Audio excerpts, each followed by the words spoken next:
Hey there! So I am not in the garden today. I'm actually here in my kitchen, but I wanted to sit down and just chat about some of the things that I'm going to be planting outside in January. So this is definitely not a typical planting time. I'm gonna start this video off by saying this is a little bit of an experiment. We could have a beautiful, warm January and this could all go incredibly well, or we could have an unseasonably cold January and all these things could just kind of hang out and not really do much until it warms up. So I want to say that, but I'm all about garden experiments and that's really what I want to do here. I want to try out growing some things. I miss seed sowing outside, so I'm just going to go ahead and try to do it. Two of these things I'm going to be planting in the ground in my raised beds, and then the other things I'm going to be planting in containers in my unheated greenhouse. So I have one of those portable unheated greenhouses. I do have it in a pretty protected area. It's right up next to our house. It's in full sun. We've got like stones and pavers underneath it, so it does warm up pretty well. It definitely holds a little bit of heat and takes the edge off, but it's certainly not a heated greenhouse by any means, and things can get cold. So far this year, I've got tomatoes still growing. I've got some mandevillas in there that are doing okay, but it'll just kind of depend how this January, February goes. I'm in zone 7A, so I get nights about in the 20s, 30s for the next couple months. My days are in the 40s. We can have a few warmer days. This is all Fahrenheit. We can have a few warmer days, maybe get up to about 50. And at night it can get lower than 20s, but that's very, very rare. Yeah, let's get into it. So I'm going to be planting directly in the ground some sweet peas. Sweet peas are one of those plants that you want to put into the soil as soon as the soil is workable in the spring. That's what the seed packets usually say. Because my soil never really gets like super frozen solid, and I actually have some row covers on the raised beds where I'm going to plant these, I'm just going to go ahead and plant it. I've got this, it's called Little Sweetheart Sweet Pea. It's a real cute bush variety sweet pea. So a lot of the normal sweet peas, of course, you know, they can get pretty tall, but these vines only get to be about 14 inches. It says like 8 to 14 inches. So that's gonna be just like a real cute little sweet pea plant. And I wanna have them kind of rambling over the edge of the flower bed. I think it'll just add a little bit of fun spring interest. I've got the bed that I'm thinking of putting them in a pretty much like a part shade area, so I'm hoping that it's going to be like a little bit cooler during the day, and it might just kind of, I don't know, help the peas in general. We'll see how it goes, but I gotta soak these overnight and then get them planted out in the raised bed. They're gonna be a mix. The colors you can see are kind of light pinks, some reds, whites, which isn't really my color scheme. I tend to go for like really punchy, bright colors, but I think it'll all work out in the end. And sweet peas are just so pretty, like, you know, you gotta try it out. Then I'm also going to be planting peppercress. So these, it says on the back of the seed packet that it's 2 weeks till harvest. I grew them last spring, and honestly, yeah, I was shocked. They grew so fast, it was incredible. So in late winter, mid-spring, it says on here, so I'm just gonna go for it because I'm zone 7A. My like January is definitely not late winter, but I'm hoping it'll be warm enough for things to get going. I may also do some of these in the greenhouse too, just to see if that changes things and gives them a little edge. But it's a super nice little peppery green, just something to add to salads. I like to put them on sandwiches.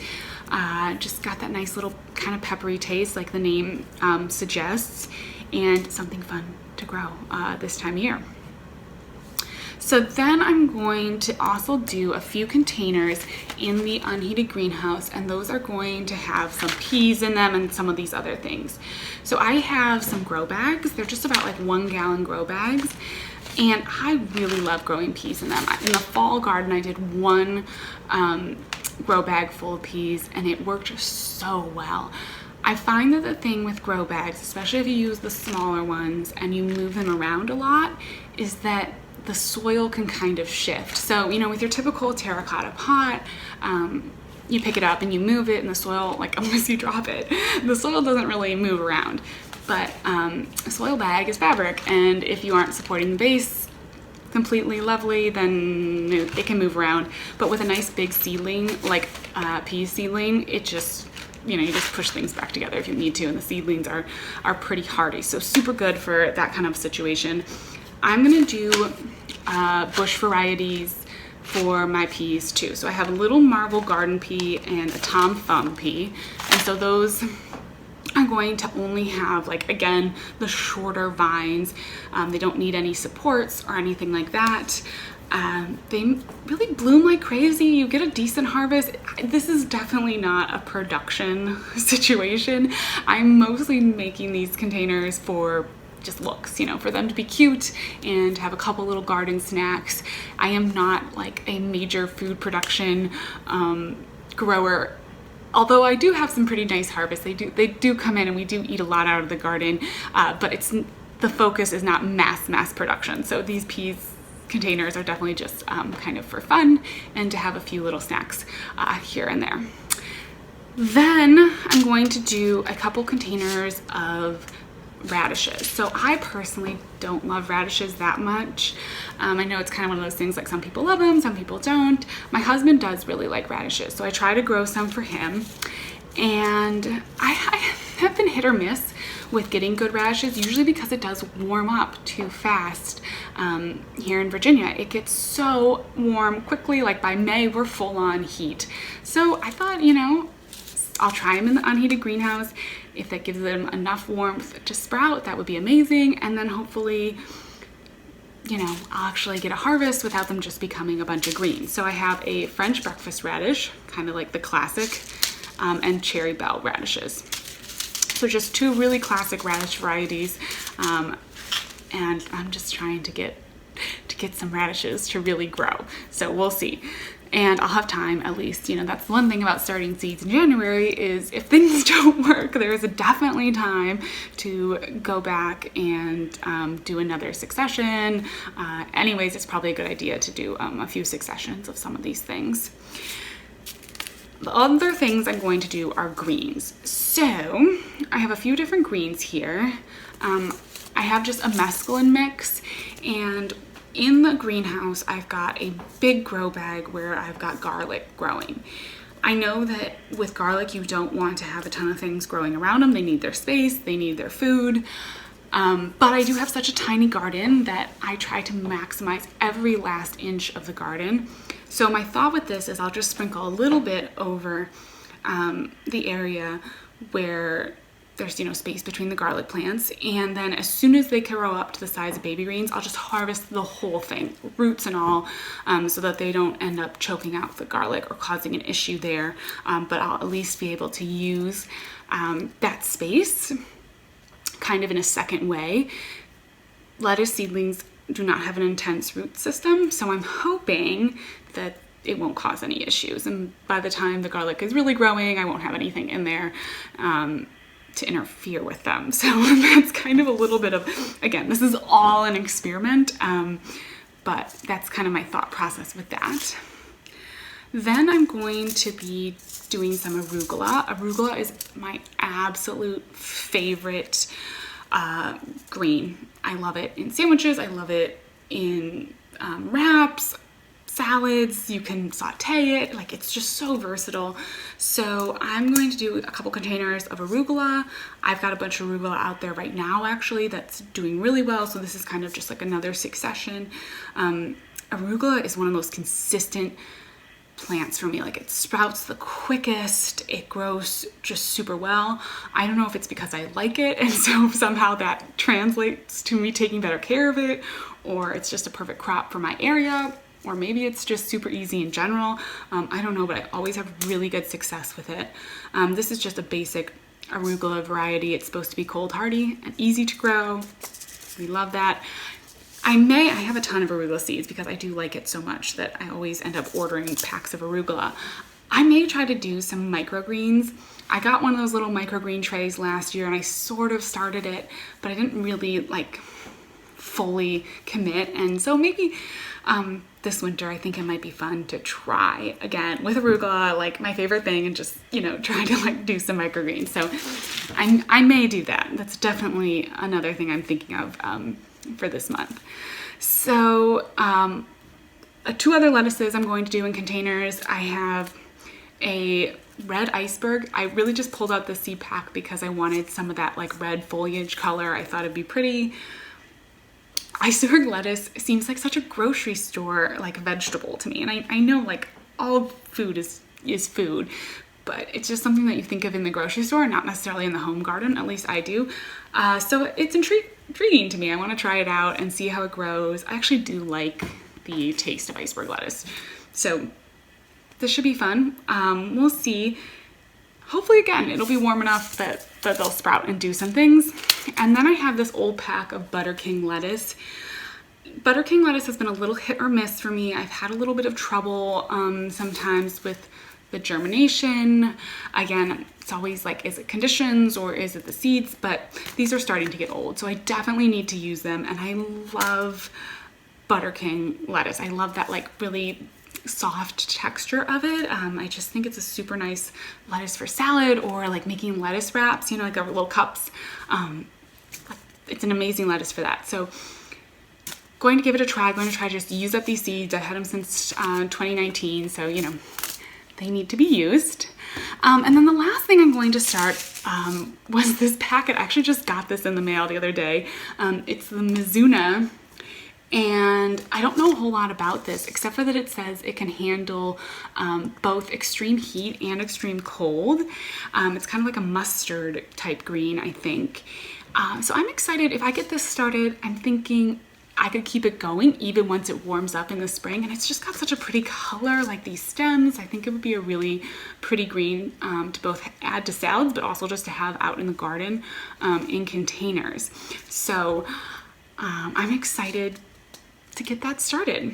So that is all the things I'm starting in January. Definitely starting more seeds in the house. I've got a few things I want to get going. February is my big month for me, where I really get started with like tomatoes and peppers and those kind of things. I'm sure I'll end up adding more and more things to the list. I want to maybe do some winter sowing this year, so there's a lot more seed videos coming up, but this is just what I'm starting outside in January. I just wanted to give you a quick look at the seed packets so you could see where I got these different seeds. Here are radishes, the peas, sweet peas, peppercress, the different lettuces, cherry bell radishes. I'm going to take you down to the garden now and show you that. So I'm not quite ready to plant all those seeds, but I wanted to just show you where they're going to go, and so you can kind of get a feel for what the garden space looks like and where those plants are going to be planted. So let me show you. This bed is where the sweet peas are going to go, and I'm just going to plant them along the front of it so that they can spill over into this patio area. I definitely need to sweep up all the wood chips, but it's been so windy, not rainy. Actually, we've had almost no rain, but it's been super windy, and so everything's been blown around. But here are the other beds. Got a bunch of arugula right now. Everything's looking a little bit chilly because we did get pretty cold last night. As you can see, there's even a little bit of ice in this Brussels sprout. This is a Brussels sprout plants in this container. That's so cute. Little drops froze. So here's the greenhouse. I'm going to open it up.